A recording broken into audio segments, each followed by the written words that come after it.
Good morning students. आपका हमारे channel सावन sir English में बहुत बहुत स्वागत है आपका। कल जैसा कि हम बात कर रहे थे कि हमने इस चैनल पर रीट 2022 इंग्लिश लैंग्वेज जो है उसको पढ़ाने के बारे में कल चर्चा करी थी। तो आज हम सिलेबस के बारे में चर्चा करने जा रहे हैं कि रीट का वास्तव में लैंग्वेज सेकंड के रूप में लेवल टू लैंग्वेज सेकंड के रूप में क्या सिलेबस है, उस सिलेबस पर हम आज चर्चा करने जा रहे हैं। तो सभी स्टूडेंट्स का इस चैनल पर बहुत बहुत स्वागत है, अभिनंदन है। और आप ही से प्रेरित होकर हम इस चैनल के माध्यम से टीचिंग करवाने की प्रयास कर रहे हैं। तो देखिए यहाँ पर वाइट बोर्ड पर मैंने पहले से समय की बचत करते हुए सिलेबस को नोट कर दिया है, आप सभी ध्यान देंगे। हम बात कर रहे हैं रीट के बारे में। रीट क्या है? रीट एक कुछ समय पहले एक पात्रता परीक्षा हुआ करती थी, परंतु अभी जब उसको आरटेट बोलते थे और अभी जो है रीट, ये पात्रता और सीधी भर्ती के लिए दोनों के लिए ये एक ही परीक्षा कर दी गई है। तो इसमें रीट 2022 जो आगामी 2-3 महीने बाद इसका एग्ज़ाम आने वाला है, RBSC जो है BSER वो इसका आयोजन करवाती है। अब तक तो BSER ही करवाती आ रही है, परंतु अब थोड़ा संशय पैदा हो गया है। आपको भी पता है संशय क्यों हो रहा है। अब इसका जिम्मा किसी और यूनिवर्सिटी को या किसी अन्य संस्था को दिया जा सकता है, RBSC को या कर्मचारी चयन आयोग बोर्ड को दिया जा सकता है, क्योंकि RBSC से धीरे धीरे लोगों का मन क्या है अट चुका है। क्योंकि इसमें कुछ असामाजिक तत्व मान लो, कुछ भी मान लो, जो पढ़ने वाले बच्चों के भविष्य के साथ खिलवाड़ करते हैं और वो अपनी साठ गांठ बिठा के पेपर कोई आउट कर देते हैं। तो हम इसके बारे में ज़्यादा चर्चा नहीं करते हुए हम बात करते हैं रीट की, जो BSER इसकी परीक्षा करवाता आ रहा है। तो रीट 2022 का जिसका आयोजन प्रस्तावित है मई 2022 में, तो हमारे पास अभी जनवरी कंप्लीट हो चुका है, इसमें कोई बचा हुआ नहीं है, एक भी दिन नहीं है। आज 31 तारीख हो चुकी है। फरवरी, मार्च और अप्रैल और मई में परीक्षा है। 3 महीने हमारे पास हैं। अगर हम 3 महीने बढ़िया अच्छे तरीके से अगर समय दे पाते हैं, अच्छा अध्ययन करते हैं, अच्छी जो बुक्स है, गाइड है, जहाँ से भी अपने को अच्छा मटेरियल मिलता है, तो हम पढ़ने का प्रयास करेंगे। और हमारी तरफ से हम पूरा प्रयास करेंगे कि आपके इंग्लिश में, ये जो हम रीट में इंग्लिश की बात कर रहे हैं लेवल 2 6 to 8, इसमें हम लेवल फर्स्ट के बारे में बात करेंगे। फर्स्ट लेवल में लैंग्वेज सेकंड में क्या सिलेबस उसके बारे में चर्चा करेंगे। तो फिलहाल पर बाकी हमारा पूरा फोकस इस पे है, काम दोनों का चलेगा। अगर टाइम का मैनेजमेंट बैठ पाया तो दोनों की क्लासें भले, अगर उसमें सिलेबस थोड़ा ऊपर नीचे हो रहा होगा तो उसको करेंगे। तो देखिए सिलेबस लेवल 2 6 to 8 के हिसाब से, मतलब कक्षा 6 से 8 को पढ़ाने वाले जो टीचर्स हैं, जो BEd करते हैं, उसमें लैंग्वेज सेकंड में जो इंग्लिश ले रहे हैं, लैंग्वेज सेकंड में जो इंग्लिश लैंग्वेज लेंगे, उसके ऊपर हम सिलेबस की बात कर रहे हैं। तो पहले हम बात करते हैं। देखिए ये जो सिलेबस है, इस सिलेबस में 6 यूनिट बताई गई है। मतलब इंग्लिश का जो सिलेबस है, इस सिलेबस में अपने को 6 यूनिट पढ़नी है। मतलब इंग्लिश का सिलेबस 6 यूनिट में डिवाइड किया गया है। अब इसमें देखो फर्स्ट यूनिट है, 1 to 6 मैंने लिख रखा है। फर्स्ट यूनिट जो है इसमें अनसीन प्रोज पैसेज, समझेंगे बात को। अनसीन, सीन मतलब देखा हुआ, पढ़ा हुआ, ऐसा मान सकते हैं। तो अनसीन और प्रोज मतलब गद्य। देखो प्रोज का मतलब होता है गद्य और पोएम या पोएट्री का मतलब होता है कविता, जिसको हम पद्य कहते हैं। तो प्रोज जो है, जैसे हम किताबें पढ़ते हैं उसमें जो पैराग्राफ टाइप जो आते हैं, उसी प्रकार से पैराग्राफ आएंगे परीक्षा में। पैसेज गद्यांश हो ही गया, तो अनसीन प्रोज पैसेज आएंगे। उसमें से अपने को ग्रामेटिकली तरीके से क्या क्या चीज़ें ढूंढनी है। लिंकिंग डिवाइसेस, ये कह रहा है LD मतलब लिंकिंग और D मतलब डिवाइसेस। लिंक का मतलब आप जानते हो, जो जोड़ते हूँ, लिंक करने का, आपस में कनेक्ट करने का काम करते हैं, उनको लिंकिंग कहते हैं। और डिवाइसेज मतलब विधियाँ, तरीके। तो ऐसे कुछ शब्द होते हैं जो आपस में 2 सेंटेंसेज को आपस में कनेक्ट करते हैं, जोड़ते हैं, जिनको हम जब पढ़ते थे तो हम उसको कंजक्शन के नाम से या जॉइनिंग वर्ड्स के नाम से हम जानते थे। तो देखो अनसीन प्रोज पैसेज जो है उसमें क्या क्या चीज़ें आ सकती है, क्या क्या चीज़ें इससे संबंधित पूछा जा सकता है। लिंकिंग डिवाइसेस, एक यहाँ लिखा हुआ है एसवीसी। एसवीसी का इसका मतलब है, एस से मतलब सब्जेक्ट है, वी से मतलब वर्ब है, और सी से मतलब कॉनकॉर्ड है। मतलब कर्ता का क्रिया के साथ सामंजस्य कैसे बिठाते हैं, कौन सा कर्ता होता है जब कौन सी वर्ब आती है। जैसे सब्जेक्ट जो है, कर्ता जो है अगर सिंगुलर है तो उसके साथ वो वर्ब भी सिंगुलर ही लेगा, और सब्जेक्ट प्लूरल है तो उसके साथ वर्ब भी प्लूरल ही लेगा। तो ये क्या है, मैं कल कह रहा था आपसे भाई, नंबर, नंबर मतलब वचन, वचन मतलब एक वचन बहुवचन। तो सब्जेक्ट जो है, अब यहाँ पर इंग्लिश में सब्जेक्ट दो ही तरीके के होते हैं, एक वचन या बहुवचन। एक मतलब एक वचन, और दो या दो से अधिक होते हैं वो क्या हो जाता है, बहुवचन हो जाता है। तो सब्जेक्ट वर्ब कॉनकॉर्ड है, टॉपिक छोटा है परंतु इसको बारीकी से समझने की जरूरत है। एक है इन्फेरेंस, इससे संबंधित भी इन्फेरेंस जो होता है, इससे संबंधित भी अनसीन प्रोज पैसेज में से प्रश्न पूछे जाएंगे। हम इन दो को पढ़ेंगे, दो के बाद जब इसको पढ़ेंगे तो आप कहेंगे कि वास्तव में अब तो हमारे लिए कोई सा पैसेज परीक्षा में आ जाएगा तो हम उसको कंप्लीटली सिक्योर तरीके से पूरा करेंगे। अगर हम इनको दो दो नंबर के भी मान के चलें तो 2 2 4 2 6, अगर हम इसको बढ़िया कवर करेंगे तो 6 में से 6 आएंगे, 5 नहीं आएंगे। चलो आगे देखो, अनसीन प्रोज पैसेज के बाद हम चलते हैं unseen poem. Unseen poem, unseen का मतलब वही अपठित जिसको हम कह सकते हैं, जिसको हमने कभी पढ़ा नहीं है, देखा नहीं है, और पोएम मतलब कविता। जैसे जो बच्चे बीए इंग्लिश लिटरेचर से पढ़ के आए हैं उनको पता है पोएम क्या होती है, पोएम में स्टेंजा होते हैं। तो किसी भी पोएम के स्टेंजा को परीक्षा में दिया जाएगा और उस पोएम में से अपने को आइडेंटिफिकेशन, आइडेंटिफिकेशन मतलब होता है पहचान करना, पहचानना, अपने को पहचानना होगा। क्या पहचानना होगा, एलिट्रेशन, एलिट्रेशन जानते हैं, एलिट्रेशन फिगर ऑफ स्पीच होता है।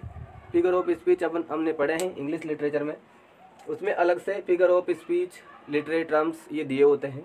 तो अपने को जो अनसीन पोएम जो आ रही है, ये अनसीन पोएम, इस अनसीन पोएम में से अपने को पहचान करनी है एलिट्रेशन की, सिमिली की, मेटाफर की, पर्सोनिफिकेशन की, एजोनेंस की और राइम की। ये फिगर ऑफ स्पीच 1 2 3 4 5 6, इसमें 6 फिगर ऑफ स्पीच को इंक्लूड किया हुआ है, जो अपने को इसमें अपने को अपनी पकड़ मजबूत करनी है, ताकि कोई सी भी अनसीन पोएम जो आए उसमें से जैसा भी प्रश्न बने उस प्रश्न का आंसर हम दे पाए।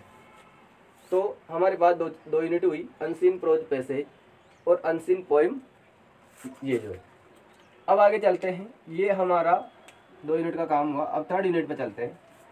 3rd यूनिट जो है इसमें मॉडल एक्सिलियरीज, मॉडल एक्सिलियरीज, मॉडल हमने पढ़े हैं। एक्सिलियरीज का मतलब सहायक क्रिया होता है, जिसको हम हेल्पिंग वर्ब पढ़ते आ रहे हैं।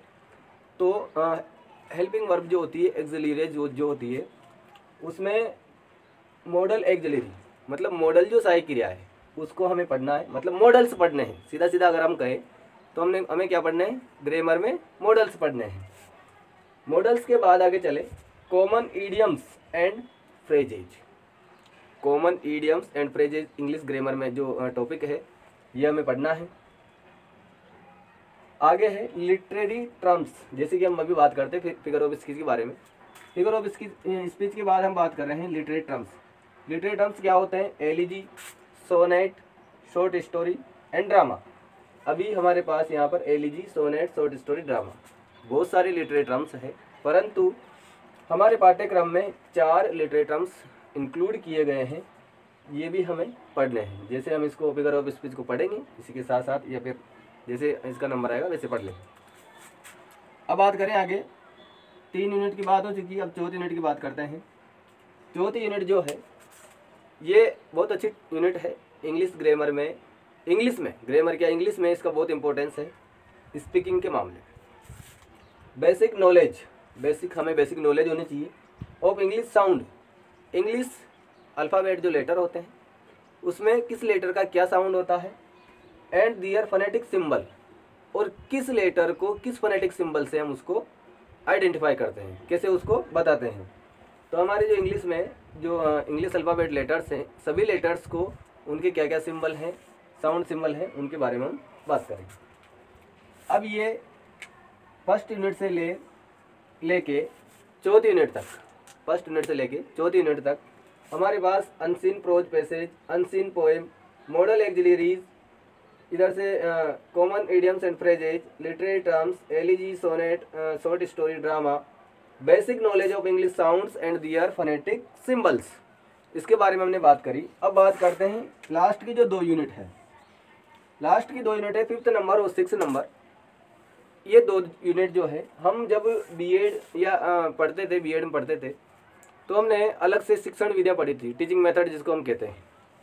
तो वो जो टीचिंग मेथड हमने वहाँ पढ़ा था, उसका भी उपयोग यहाँ पर हमें करना है। और अभी 2 यूनिट में हमें यही चीज़ पढ़नी है, principles of teaching English. Principles होते हैं जो टीचिंग इंग्लिश के प्रिंसिपल्स होते हैं।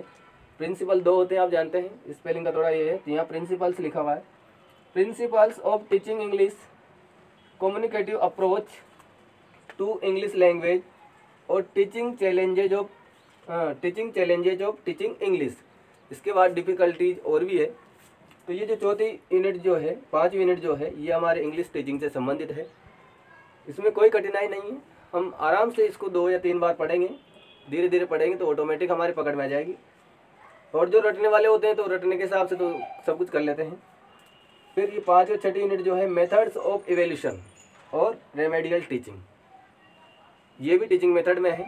तो हम ये जो 2 यूनिट है, 5 और 6ठे नंबर की, इस यूनिट को भी पढ़ेंगे, बहुत अच्छे तरीके से पढ़ेंगे। मॉक टेस्ट लिए जाएंगे, आराम से हम टेस्ट करवाएंगे, आपको ऑनलाइन क्लासें प्रोवाइड कराएंगे।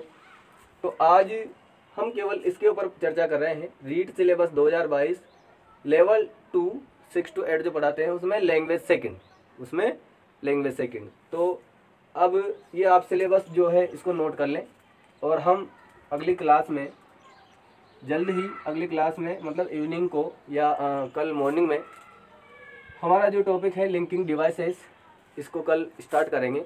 और आपको बहुत अच्छे तरीके से इसके बारे में, इसकी कुछ कमियां हैं, इसमें का क्या क्या समस्या आती है, वो सब आपको बहुत अच्छे तरीके से सिखाया जाएगा। तो आप अपने जो मिलने वाले हैं, अपने जो साथी लोग हैं, सभी से इस आपके चैनल का, हमारा तो क्या है, आपका चैनल है, आपके चैनल का थोड़ा प्रचार प्रसार करें कि सावन सर इंग्लिश के नाम से एक चैनल है जिस पर रीट 2022 के संबंध में लैंग्वेज सेकंड लेवल 2 पढ़ाया जा रहा है। इसमें आपको देखो एडवांस वाला की बताना सही नहीं है, पर मैं आपको बता दूं कि आप जैसे जैसे इसको पढ़ते जाएंगे, आप जैसे ही 4th यूनिट कंप्लीट कर लेंगे, आपको ऐसा लगेगा कि इसमें से जैसे 30 क्वेश्चन जो आएंगे, 30 क्वेश्चन 30 मार्क्स के आएंगे। जैसे जैसे आप 4th यूनिट तक पहुंच जाओगे, आप 4th यूनिट पहुंचने के बाद आप खुद ऐसा कहोगे कि 30 में से मेरे लगभग, अगर कहीं कट भी जाएंगे तो भी 25-26 नंबर आ जाएंगे। और जब आप इन दोनों को पढ़ लोगे, जब 4 यूनिट के बाद 5 और 6 यूनिट को आप पढ़ेंगे, तो आप ये मानेंगे कि वास्तव में 30 में से 30 नंबर आ जाएंगे अब अपनी, कोई समस्या नहीं है। और ये मतलब एडवांस में कहना ठीक नहीं है, परंतु मैं आपको विश्वास दिलाता हूँ कि आपके 30 में से 30 ही आएंगे। अगर कहीं आप थोड़ा कॉमन सेंस लगाएंगे तो 30 में से 30 ही आएंगे। बाकी अगर आप कहीं एक प्रश्न भी अगर आपने थोड़ा बहुत ज़्यादा ये से कर दिया तो वो तो ज़रूर गलत हो सकता है, क्योंकि मेरे साथ ऐसा हुआ था।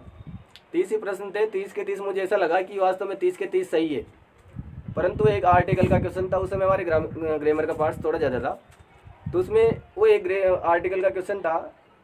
तो मैंने सोचा, मैंने कि यार इतना सीधा प्रश्न नहीं आ सकता पेपर में, तो मैंने क्या उसमें कॉमन सेंस नहीं लगाकर मैंने थोड़ा ज़्यादा लगा दिया। ज़्यादा लगाते ही इतना सीधा प्रश्न था और वो गलत हो गया। तो इस चक्कर से 1 नंबर रह गया था, 29 ही आ पाए थे। इसलिए मैं आपसे कह रहा हूँ कि अगर जिस तरीके से मैं आपको इसको कवर कराता हूँ और आप उसी तरीके से थोड़ा बहुत घर पे भी अलग से समय देंगे, ऐसा नहीं है सर ने जैसा पढ़ा दिया वही ठीक है, अब हमें कोई अलग से नहीं पढ़ना है, क्योंकि इसका कोई क्राइटेरिया नहीं है। आप जितना इसको एनलार्ज तरीके से पढ़ोगे उतना ही आपके लिए बेनिफिशियल रहेगा। तो हम अब अगली कक्षा में इसका जो पहला चैप्टर लेंगे, लिंकिंग डिवाइसेस, जिसको कंजक्शन या कनेक्टिव्स कहते हैं, उसके बारे में हम चर्चा करेंगे। तो आज इतना ही काफ़ी है। सभी को नमस्कार, थैंक यू।